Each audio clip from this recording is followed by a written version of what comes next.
What's up, YouTube? It's your Huckleberry here, back with another reaction video for House of the Dragon, the final episode. Man, it was pretty good. It was crazy. The show kept you guessing. You know any kind of the lore. They kind of stayed to it, but they, just in true show fashion, they changed some things up to make it a little bit different. So we're going to get right into it here and talk about maybe any little differences from the book might have and the show. So yeah, let's do it. All right, so the show starts off with the Maester urgently going to tell Rhaenyra that Aegon and Sunfire are still alive, which she more or less has a panic attack over as she runs in and tells Daemon. I guess the realm looks at this as like a resurrection, so to speak, because Rhaenyra's already told everybody that he died. So by her creating that lie earlier and making everybody think he's dead, now he's been resurrected. Whereas if it would have just been left like nobody knows what happened to him, it might not seem so miraculous or magical that he's back. But that is in fact the case. And so she's freaking out about it because everything just keeps snowballing on her and getting worse and worse when it should be getting easier. She thought that once she got the throne, once she sat the throne, things would be a lot easier than they were when she was at Dragonstone. But it's starting to prove that like it's way more challenging to hold the throne and to manage the events that's happening and now than it ever was. Speaking of Aegon and Aemon, one difference is in the books. Once Aegon gets Sunfire back, they go to Dragonstone, which is where I entirely believed it was most logical for him to go. Dragonstone has more or less been abandoned, so it would make sense for him to go there. But he does tell in a previous episode, he does say to Larys, his plan is to find Aemon and kill him or die trying. And I was talking to my buddy about like how irrational it seems like it was to go to Harrenhal. But given that statement, he wanted to kill Aemon or die trying. He was probably more than willing to run into Vhagar at Harrenhal and just let it be the end of him that way. Which, considering the second chance that he got, I still think it's completely risky and borderline foolish to do. But whatever, he does it. And to his surprise, he probably didn't even see Vhagar anywhere. He just lands straight up there at the top of the castle. Aemon hears, some dragon noise, which it's clearly not Vhagar because it doesn't sound like Vhagar. And then, of course, Sunfire lands, and Aemon's in pretty much disbelief. And he's very much a broken man at this point. He quickly apologizes to his brother Aegon about what he did and how foolish it was, and whatnot. And Aegon showed up wanting to kill him. He's even frustrated by the fact that Aemon is on bent knee, apologizing and trying to make amends. And Aegon gets frustrated that Aemon's making this incredibly difficult for him. And you even see Alice Rivers come out. Initially, she walks out with a knife in her hand, but then quickly she stows the knife when she realized that Aegon doesn't look like much as a threat as to how she probably anticipated he would be. Aegon then tells Aemon that his plan is for them to find Vhagar, and then the two of them will ride to Tumbleton to set everybody straight, more or less. So, Baela has some choice words for Rhaenyra and has to tread lightly. But Baela wants to mount a rescue mission for the Sea Snake. Maybe that's naive. I think Rhaenyra is a little bit more practical in this situation. Like, you're not getting this. Sea Snake's done. Like, you're not going to get rescued. It's kind of like Sansa telling Jon that Rickon is done. They're not getting Rickon back. Right before the Battle of the Bastards, he's just gonna kill him. Like, it's not even in the cards. It's too risky, and the odds are just too heavy in the favor that like he's just gonna be taken out. And of course Sansa was right, And you got to think that in this situation, Rhaenyra's probably right. I mean, she doesn't say it like that or say anything remotely similar to that, but I'm thinking that's what she's thinking. Of course, she's also showing little regard for anybody else but her in this episode. So that also could be kind of where that plays. But so Bela, kind of talks her a little bit about it. Rhaenyra kind of confines her to the castle with Moondancer, and that's kind of a wrap for them two on the episode. There's still some distrust there with the way, and she brought this up actually. Rhaenyra did about she could have treated her more untowardly, unfairly, if you will, about what happened to Jace, thinking that she could have maybe talked Jace down, but instead she flew with him. I mean, she tried to talk him down, but instead she flew with him. From Rhaenyra's perspective, doesn't look all that great. And here's the face grab there, insolent child remark. So we get a scene here where Alan is kind of, at this point, he's a pseudo hand of the queen, taking his father's steed at Rhaenyra's side.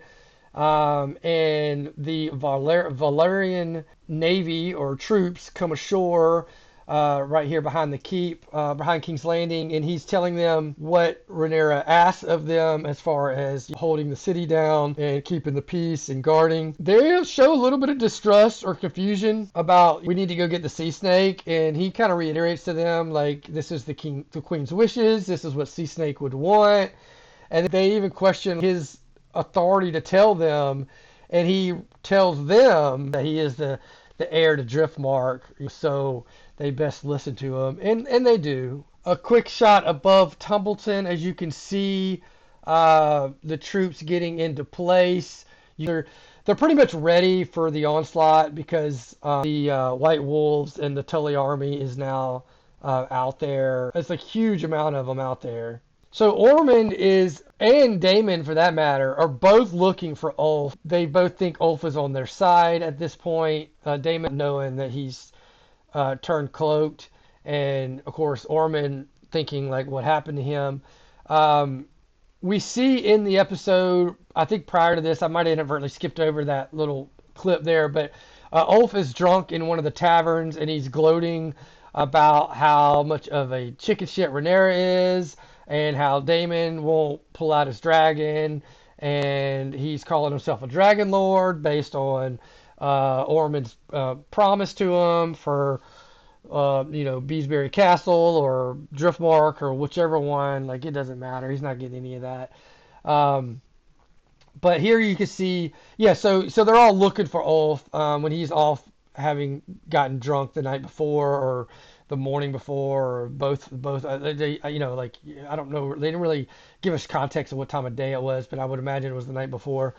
So here you can actually see how amazingly cool Ormond's armor is. Really nice. Like, a lot of the Targaryens have really cool designs and pieces and whatnot, but you can see, the high towers with a lot of money. You can see that how that money is displayed on Ormond here. But he's having everybody go look for Ulf. He needs Ulf. This is some bull crap. He needs to put his secret, chess piece on the board, and nobody can find Ulf. Okay, so here you see Rhaenyra talking to Alinda Massey about she needing to get Alan and put together a convoy to go over to the Sept. She needs to be anointed properly so the people are behind her. And then Alinda asks her, is there anything else? And she thinks about it for a second. And then she says yes, but we don't hear what she says, but we see it in the very next scene. Linda Massey is instructed to go tell the White Worm that her services are no longer needed. They start packing up her stuff so they can throw her on a wagon. The same wagon and the same horse that Helena had the vision about, that we may have theorized was the horse was a vision of, because it looked similar to Rhaenyra's two kids they sent to Pentos when they were on the back of the wagon and they had the dragons in the little cage. It looked kind of similar to that. So you thought it might have been foreshadowing about something like that, but it turns out it was foreshadowing this moment here. And so, yeah, Linda Massey doesn't really understand why Rhaenyra's doing this. And of course, the White Worm is taken by surprise as well. Um, and it really is upsetting to her because, as you can see later in the episode, she runs into Helena and tells Helena some treachery that Aegon's still alive and Rhaenyra is gonna just like keep you prisoner, and all this kind of jazz. Um, so yeah, that was kind of low. I mean, like Rhaenyra was sitting in her way with like a bunch of gold and like enough to set her up over in Essos, which Rhaenyra could have just taken her out or sent her back to Flea Bottom. You know what I'm saying? So like she was, it was kind of like a nice severance package she was getting, but then she just was like upset about it so much where like she just starts talking shit later to Rhaenyra. And here's that wagon here. So Helena was outside. She was allotted a little bit of time outside. Rhaenyra's trying to get her to eat. Thinks maybe he's putting her outside where she enjoys. Maybe that'll like get her to come around a little bit and try to eat. But on the way back in, she's led back in, and she comes across the wagon with the horse that she saw in her vision. And you can see the cages on the back, and it does resemble like what those little baby dragons were taken away in. But you can see the guys in the back. They're loading up the White Worm's stuff onto the back, and they're going to take her and ship her out away to Essos there.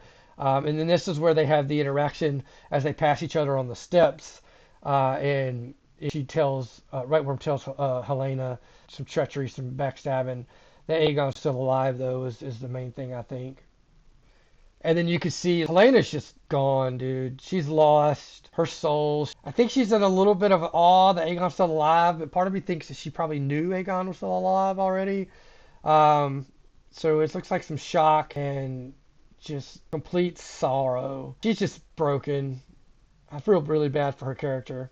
So prior to Aegon landing and reuniting with Aemon there that we talked about before, there was a scene where Alice Rivers has this really interesting moment. Like, I don't know if anybody else out there has been trying to figure out, because we were learned last week that pretty old, or at least we theorized that she was pretty old in the previous weeks, or that she's been around for more, just by the way she talks about certain things.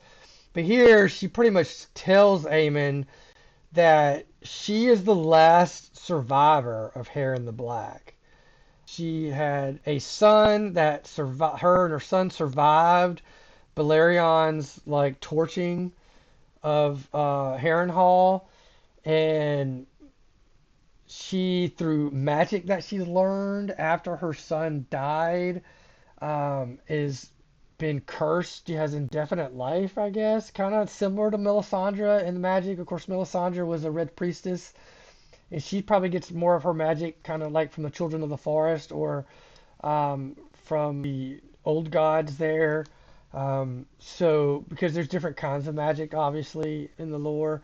But so she comes to clean about like who she really is, and that she's been working for Harrenhal for basically, well, I mean, he points out this was 100 years ago, so she's, like 100 years old, or slightly older, which, isn't as old as Melisandre was, but does date her to be born before Melisandre, because Melisandre would be born about this time, because I think Melisandre was slightly over 200 years old, if I remember correctly. But whatever the case is that Aemon and her had a talk where she kind of explains to him that she's been kind of a servant to who's ever been at Harrenhal ever since, which explains why she wants Harrenhal, because she's the last Harren, and it kind of is her like biological right to have Harrenhal, but nobody knows that's why she calls herself Alice Rivers, because she has to hide the fact that she is the last descendant of Harren. But so that was all pretty interesting. So Rhaenyra goes to confront Helena about not eating,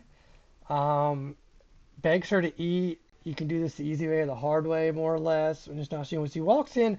It's a shame because the last few times Rhaenyra has walked in on Helena, in last week's episode it was on the bed, and then this week it's in the chair, at the chair here. She was been, knitting her prophecies essentially, and Rhaenyra's just not really paying attention to it. Instead, she's just in there to go and get her to eat.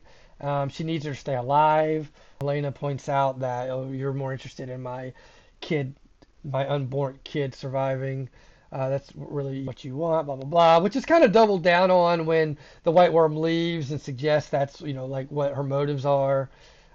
She wants to kind of hold you prisoner and hold your kid prisoner and all this kind of jazz. So just more of putting her over the edge because she won't eat. And then she's like pretty much like waterboarded into eating a little bit by some of Rhaenyra's soldiers, where they hold her head back and like force soup down her mouth. So Ormond, the bastard that he is, not a literal bastard, but like a figurative bastard that he is, he orders little kids to take the wall strategically, so Caraxes can't, or the Daemon can't burn the wall of Tumbleton because he wouldn't dare murder all these kids that are held up on the wall. So he orders all the kids to be like put up on the wall, which is just brutal and mean. And you can see Sir Gawain sitting here talking to Daeron about it, and they're kind of like mulling over what can be done. And Sir Gawain actually has a pretty good idea here, and that is to offer up the sea snake to Daemon as a peace offering to like not kill them, and maybe they can come up with some kind of compromise because Daeron doesn't really want the throne. That's all Ormond. So maybe there's something there. But of course, Daemon's been wanting to like kill Hightowers for this whole series. That's all he's wanted to do. So here they have a plan to see if Sea Snake would be interested in coming up with some kind of negotiation with them, where he kind of sides with them and maybe work around Ormond. It kind of seems a betrayal to the Blacks, and as much as the Sea Snake is upset maybe with Rhaenyra about not legitimizing her Alan and Adam, he's not a full-on betrayer. He has honor, so he's not going to do that. So then they go up with Plan B, which is what I just said about offering up as a peace offering to Daemon. Here you can see this is what Rhaenyra asked for. It's them taking Rhaenyra to the Sept. This is the older Sept, not the Sept that Cersei blew up, but the Sept that predated that one. So she can be, like I said earlier, ordained by the faith to be in the rightful leader of Westeros, which they don't have any intention of doing, especially now that Aegon has been resurrected. Here you can see her in her full, chainmail, inspired probably by obviously past kings, but Daemon's put on his outfit to go to war, and she probably felt compelled to do the same. Full chainmail, and she's in the carriage here on the way to the Sept talking to Joffrey, explaining the story of the prince that was promised to him as it was explained to her. Now we have that scene where Sir Gawain tries to talk to Daemon about his plans. He kind of takes it a little bit further, and he has this idea that wasn't even in the cards for Gawain, where he's like, look, why don't you just marry Baela to Daeron, merge the two houses. Well, and then with its combined forces, we can get rid of Aegon and Aemon, and then bring stability back to the realm. Gawain's idea was to let, because before Aegon the Conqueror came, the realm had multiple kings. His idea was to let Rhaenyra rule like a majority of the Seven Kingdoms, and then let Daeron have like Old Town and Hightower and like maybe the South or something. Which Daemon didn't like that idea, and then Seasake speaks up with his idea. Daemon doesn't want to do anything but kill Hightowers. And so yeah, this doesn't go really the way he plans. He sends Sir Gawain cowering back in. And takes the sea snake. And that's when we get the part when they flip over and they show Aegon land. You can see Sunfire behind him there, which again, very bold move for a injured Sunfire and weakened Aegon to fly to Harrenhal to confront supposedly a more stronger Aemon and a Vhagar, but in reality, Aemon is hurt himself and recovering, and Vhagar's nowhere to be seen, so it works out in Aegon's favor. So Daemon is learnt about the kids being put out along the wall, and he comes up with this new plan where he's going to send the White Wolves in to unlock the gates before they gloriously die for the Dragon Queen. But once Rhaenyra gets to the Sept, they refuse to anoint her, especially given, and he even talks about how Aegon has risen, and she's not trying to hear any of this. And again, she just kind of like descends even further into Mad Queen territory, and she tells Alan to take this guy out. In which Alan is a little bit reluctant at first, and then she reminds him that this is not his god, that he is of old Valyria blood, and his god predates this god and is, yada yada, and kind of talks him up into giving essentially the Pope here the shiv, which he does.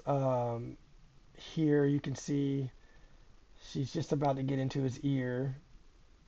Okay, so then she comes out of the Sept, and she just has like this huge speech to all the common folk, and she essentially tells them that Viserys wanted her in charge, and she's the rightful heir. And then she goes like off kilt and just starts this huge Targaryen secret that's been for like 100 years. She just like tells everybody about the prophecy of the prince that was promised. But when she gets to this part where she says, "I am the prince that was promised," she speaks it in Valyrian. So nobody probably even knows what the heck she's saying. They just kind of all stare at her like, what is, even the Master of Coin looks at the Maester there. Manderly looks at the Maester like, what is she even talking about? Like he's like, she mentions the White Walk. I mean, she doesn't say the White Walkers, but she alludes to the White Walkers up north, and the threat, the real threat, and all that kind of stuff. And, I mean, I think it just confuses the shit out of people. And then she starts speaking in a language they can't even understand. Yeah, she's just trying to justify her role at this point, which I don't necessarily think she needs to do.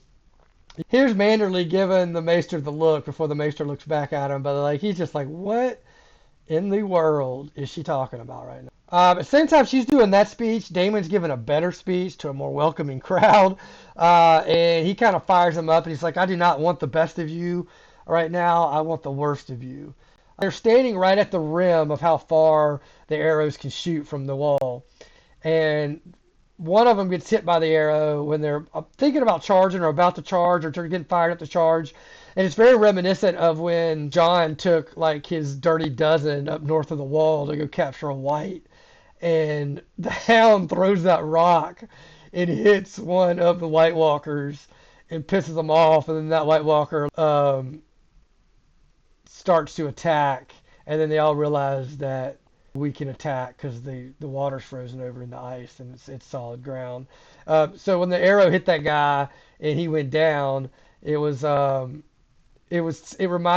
of reminds me of that, where it was like, oh wait a minute, okay, we're gonna attack now, But so they rush, and a lot of them get taken out by rocks and arrows on the way, and then they put the ladders up on the wall.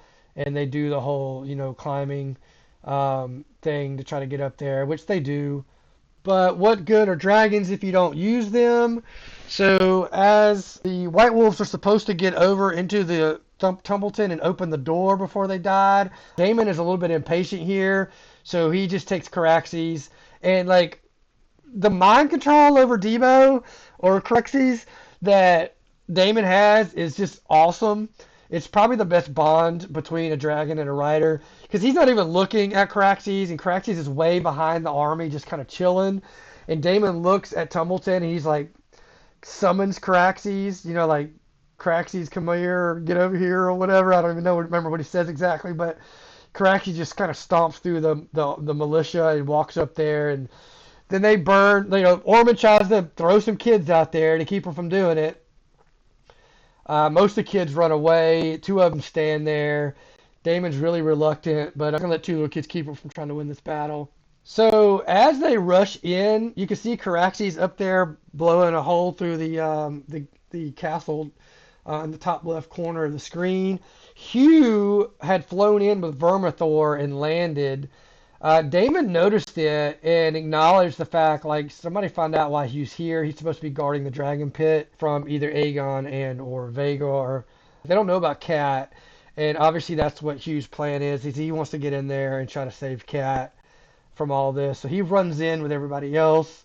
Later in the battle, Daemon notices him running through, taking out people, and doesn't think too much of it because there's a lot of fighting going on, but he does take it to note that Hugh was up in there, which I'm sure we'll learn more about next season based on how this one ended.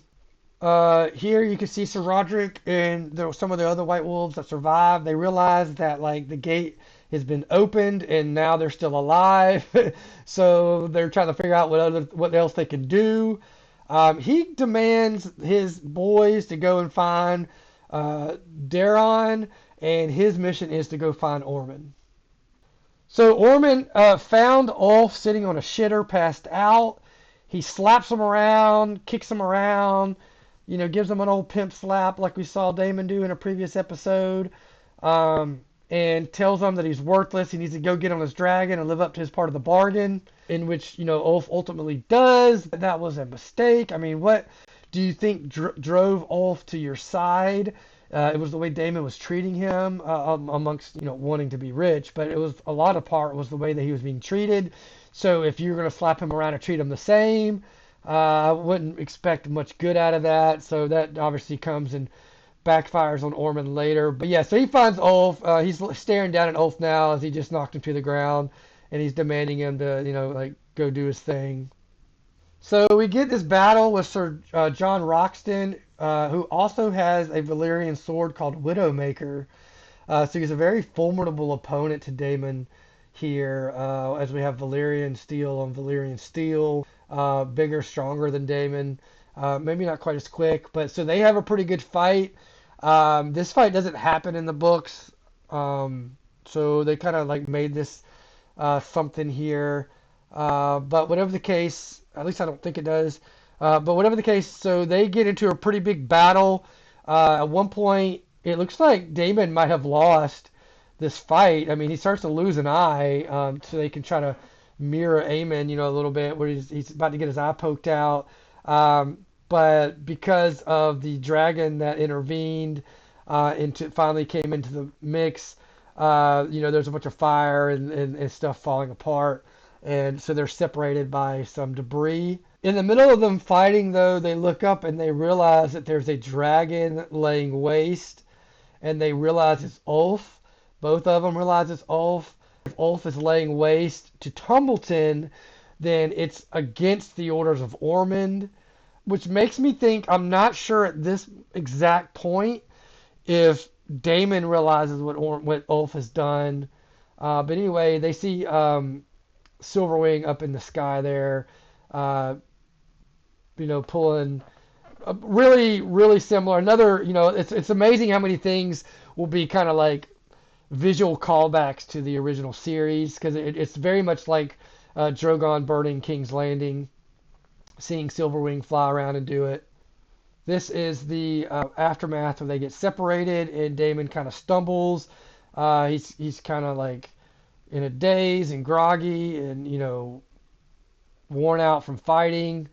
Everything's ash and smoke, and it's just a huge chaotic scene.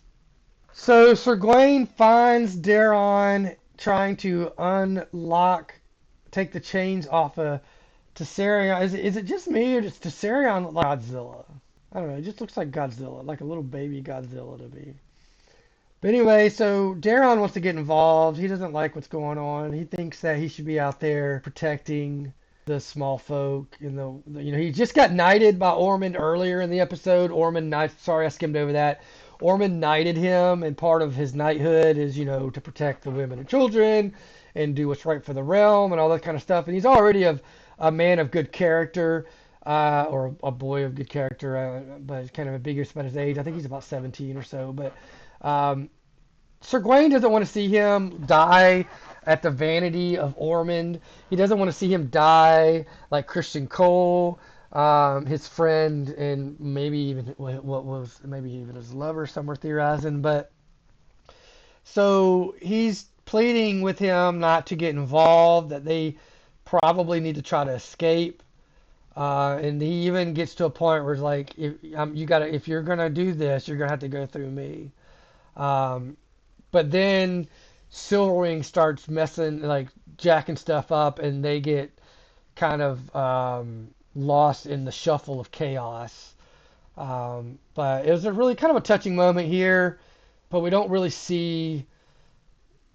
We don't see. I expected what thought was going to happen is that we were going to see Daron the Daring take flight with Tessarion, and while Caraxes and Vermithor were both in sideline because their riders are in the city fighting, um, I thought we might see a one-on-one with Tessarion and Silverwing, or maybe Tessarion could take out Ulf.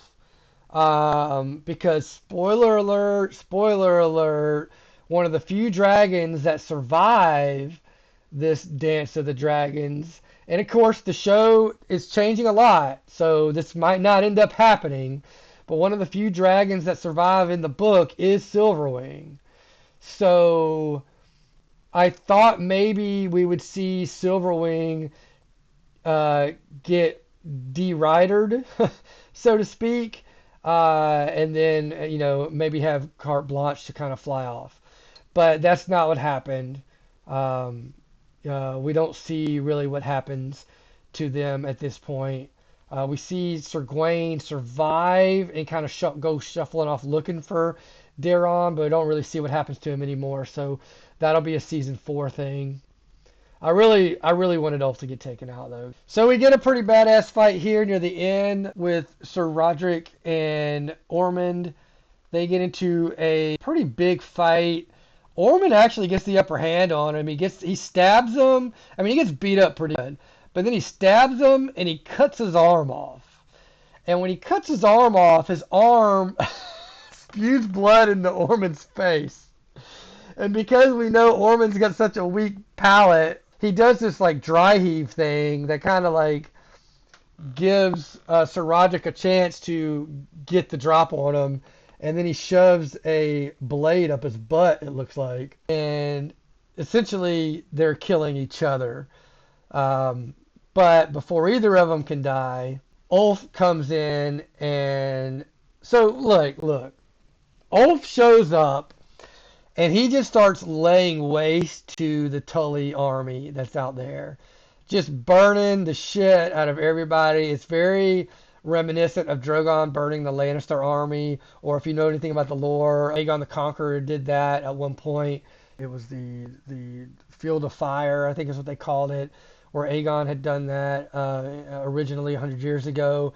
And this is apparently supposed to be even worse than what that was, and it probably was worse than what Daenerys did, because there were a lot. That Tully army was humongous, and Silverwing just starts torching them up because they're just out in this field with no cover. Sea Snake gets away, quick enough to go hide, but while he's doing it, he decides that, you know what, like, nobody bosses me around. I don't like getting slapped around. Lord Wolf the White, and I got all this, I have dragon power.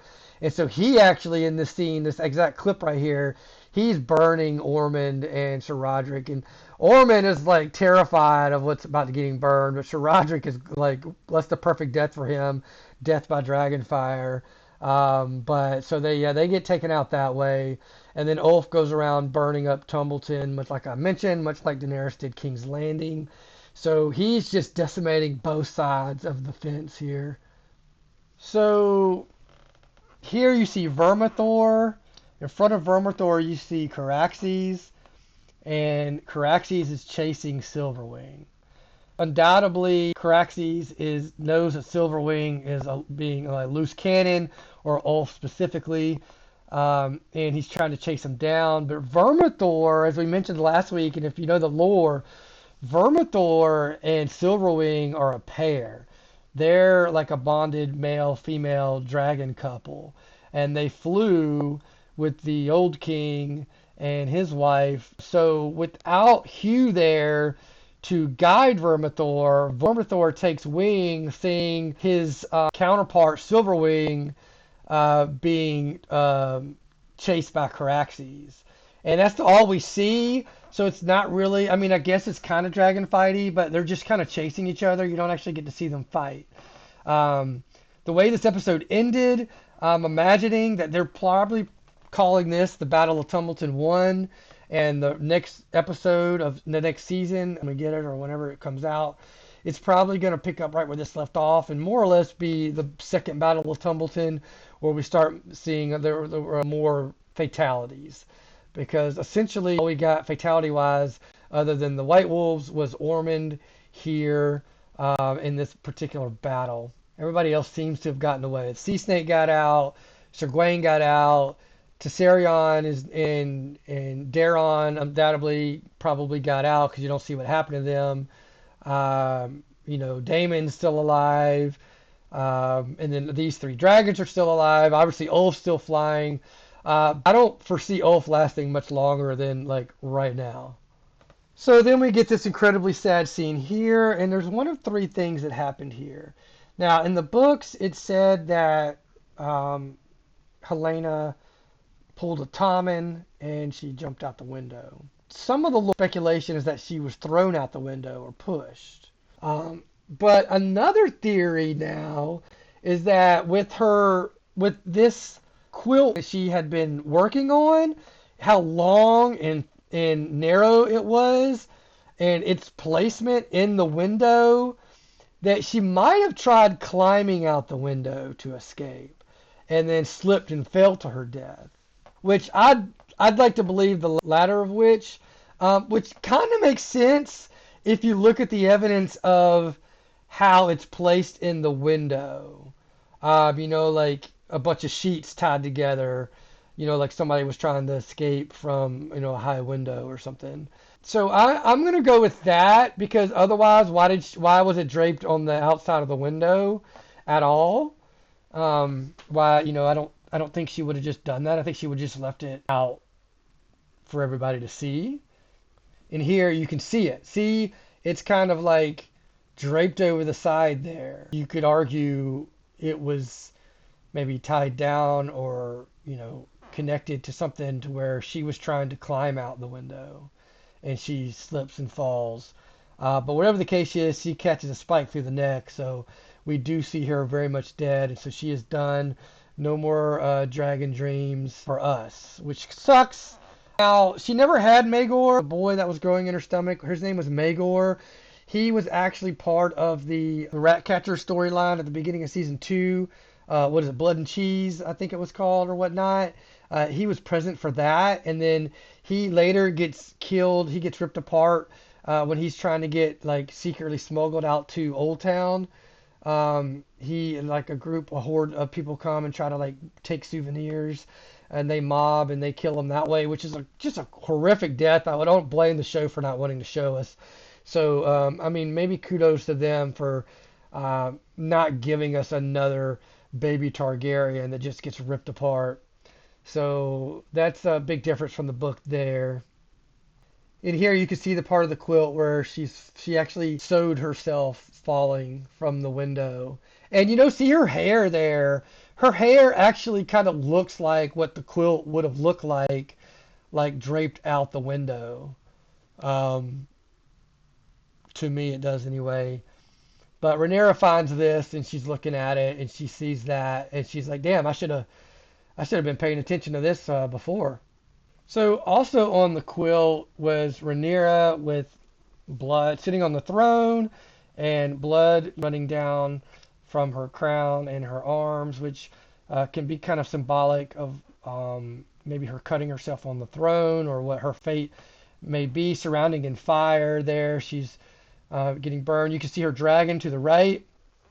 But just a lot of blood and chaos and fire surrounding Rhaenyra there. Here you see Rhaenyra and, of course, Joffrey being told, I guess it was Alinda Massey, the news about what happened to Helena. This is Rhaenyra coming back from the Sept here. And of course, Rhaenyra goes and finds the quilt there that we just looked at and sees Helena out the window. There's a quick shot of Alicent. She does have. I thought she was headed back from Harrenhal with nobody, but she does have a few people that are, I guess, helping her find her way, navigate to wherever she's trying to go. If I'm her, I'm going to Old Town, but I don't know where she's going. But there's a bunch of butterflies around her that kind of take off in flight right after Helena meets her fate. So it's kind of symbolic because of the butterflies and what they were earlier in previous episodes when they were out in the garden and they were talking about different insects and whatnot. It's kind of like she's maybe got a sense of something bad just happened. You can kind of see it in her face there. Only shot of her that we get this episode.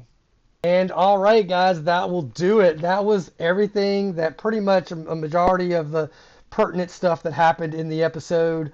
It's interesting the way that things were framed, coming around to like Aegon more and like Rhaenyra less. I'm still Team Black, but I got a little bit more sympathy or empathy for the other side now. We didn't get any dragon deaths at all, other than the first episode when Jace and Vermax died. So that was a little bit a disappointment. They're just saving everything for the last season. There's only going to be one more season. That's all that's left for the story to be told. And so there's going to be a hell of a lot of dragon deaths. Dare I say maybe one dragon dies per episode next season. Probably not per episode, but there's going to be probably as many dragon deaths as there are episodes in the season. There are only 4 dragons that survive the Dance of the Dragon. And we know that there are at least 10 dragons. And, the ones that survive, one of them's cannibal. I already told you one was Silverwing. So, I'm not going to really spill the beans on the other 2. But there's a lot to be going down. I don't think next season's going to start off slow at all. I think we're going to go right into with a follow-up. I think Ulf's the first one to be taken out for sure. I don't know if it's going to be who's going to do it, but somebody's going to do it. Somebody's going to take them out. So anyway, guys, I appreciate you stopping by and watching this reaction/review of the episode with me. It was a really, really good season. These seasons and these episodes are getting better as they go. I would say each season is better than the previous season. This was a really good season, and that sets up perfectly for what next season that we get. Anyway, guys, I'm your Huckleberry. You could call me Huck. I really appreciate you watching. If you watched this far, you're my best viewer.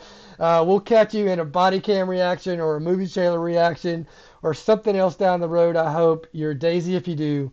Peace.